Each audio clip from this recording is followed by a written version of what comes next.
वो शरीर किस काम का जो नाम ना ले श्री हरि विष्णु भगवान का।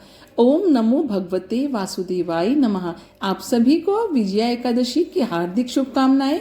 नमस्कार दोस्तों, भजन भक्ति चैनल में आपका स्वागत है।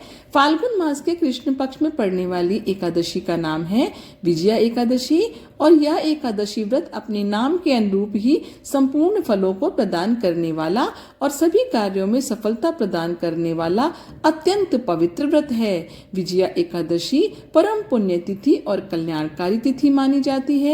इस व्रत के प्रभाव से हर संकट टल जाता है और साधक को जीवन में विजय प्राप्त होती है। जो भी व्यक्ति पूर्ण श्रद्धा भक्ति भाव से इस व्रत को करता है और एकादशी के नियमों का पालन करता है, उसके अधूरे कार्य पूर्ण होते हैं और सफलता उनके कदम चूमती है। कलयुग में जहाँ पाप और अधर्म बढ़ रहे हैं, वही यह एकादशी सद्मार्ग दिखाने वाली ज्योति के समान है। जो इस व्रत को नहीं मानते वे अपने कार्यों में कभी सिद्धि नहीं प्राप्त करते और उन्हें अपने कामों में बहुत सारी बाधाओं का सामना भी करना पड़ता है। वहीं जो श्रद्धा और नियम पूर्वक इस व्रत का पालन करते हैं, वे न केवल सांसारिक सुख प्राप्त करते हैं बल्कि आध्यात्मिक उन्नति भी प्राप्त करते हैं। इस व्रत के प्रभाव से व्यक्ति को हर परिस्थिति में विजय प्राप्त होती है। तो चलिए ऐसी पुण्यदायिनी एकादशी की तिथि और उसके शुभ मुहूर्त के बारे में जानते हैं। इस बार साल 2025 में फाल्गुन मास कृष्ण पक्ष की एकादशी तिथि को 2 दिन रहने के कारण मन में यह संशय जरूर होगा कि व्रत किस दिन रखा जाएगा, व्रत का पारण मुहूर्त क्या होगा, हरिवासर का समय कब से कब तक रहेगा और एकादशी और द्वादशी तिथि के दिन रहने वाले पूजा के शुभ मुहूर्त कब से कब तक रहेंगे। लेकिन वीडियो में आगे बढ़ने से पहले आप सभी से विनम्र निवेदन है कि जिन्होंने अभी तक मेरे चैनल को सब्सक्राइब नहीं किया, कृपया करके सब्सक्राइब कर लें। इससे हमें भी और मोटिवेशन मिलेगा और मेरे चैनल पर व्रत और त्यौहार तथा उनसे संबंधित कथा और कहानी आपको आगे भी मिलती रहेगी। एकादशी के दिन हमारे चैनल पर एकादश की व्रत की कथा भी उपलब्ध रहेगी, तो उसे भी अवश्य सुनिएगा। इस बार फाल्गुन कृष्ण एकादशी तिथि प्रारंभ होगी 23 फरवरी दिन रविवार दोपहर 1:56 से।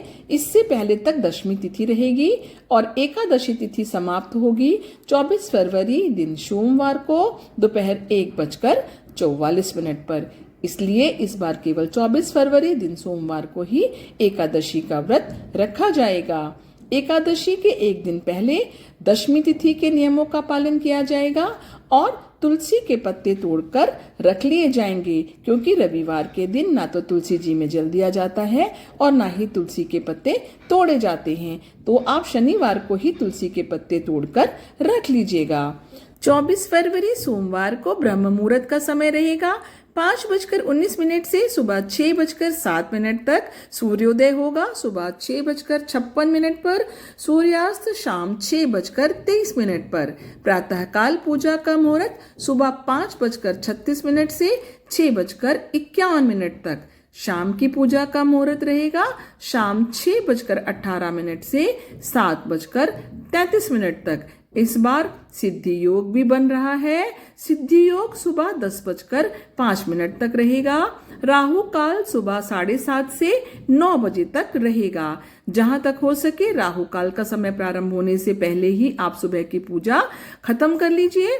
द्वादशी तिथि प्रारंभ होगी 24 फरवरी दिन सोमवार को दोपहर 1:45 से और द्वादशी तिथि की शुरुआत के साथ ही हरिवासर का समय भी शुरू हो जाता है। जब तक हरिवासर रहता है व्रत नहीं खोला जाता। द्वादशी तिथि समाप्त होगी 25 फरवरी मंगलवार को दोपहर 12:47 पर।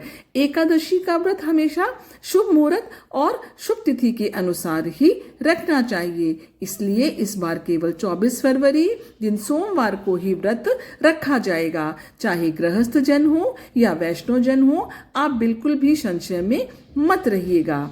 अब जानते हैं द्वादशी तिथि के मुहूर्त के बारे में। 25 फरवरी मंगलवार को सूर्योदय होगा सुबह 6:55 पर, सूर्यास्त 6:24 पर। ब्रह्म मुहूर्त सुबह 5:18 से 6:06 तक। प्रातःकाल पूजा मुहूर्त रहेगा सुबह 5:35 से 6:50 तक। अभिजीत मुहूर्त दोपहर 12:16 से 1:02 तक। राहु काल दोपहर 3 बजे से 4:30 बजे तक रहेगा।